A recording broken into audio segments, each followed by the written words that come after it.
Welcome to Transformational Fighting Arts Online. I'm Sifu Marcus Lovemore. This is part 2 of the Jao Sao, Jut Sao, but it's the Jut Sao portion of these 2 videos.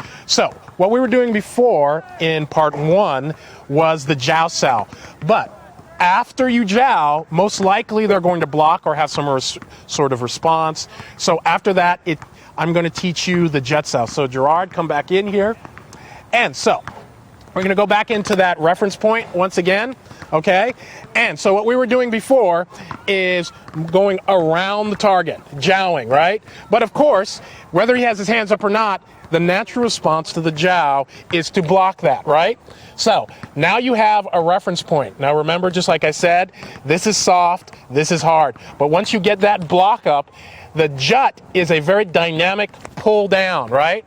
Now you see how I did that. Now I'm not pulling like I'm pulling a rope, right? I'm not pulling him slowly. It's a very dynamic pull within about 4 inches of your contact point. So when I make contact, I only pull him right there, okay?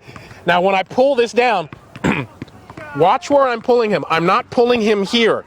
This is the biggest mistake most people when they jut, because I'm pulling here, and if he decides to extend or explode, he goes straight through me, right?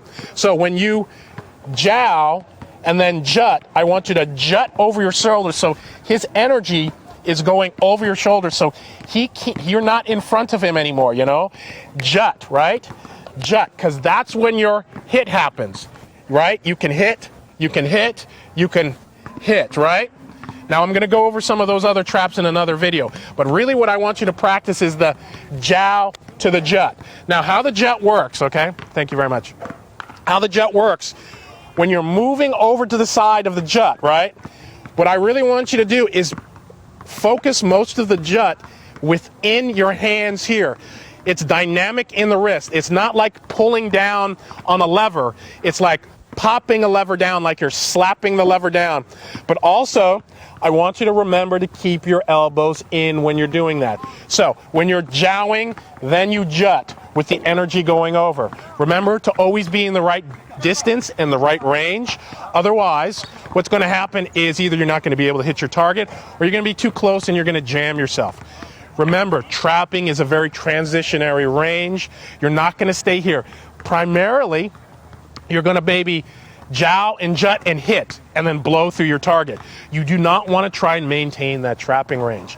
So once again, the Jao of flowing hands, remember the corkscrew, then the jut, popping this down and collapsing the arms. I'll go over some of the other trappings in other videos. If you have any questions, you can always go down to the bottom of this blog, Transformational Fighting Arts. You can now donate, because all of this free material is put up because of your donations. So please try and do that. I'm Sifu Marcus Lovemore. Thank you very much.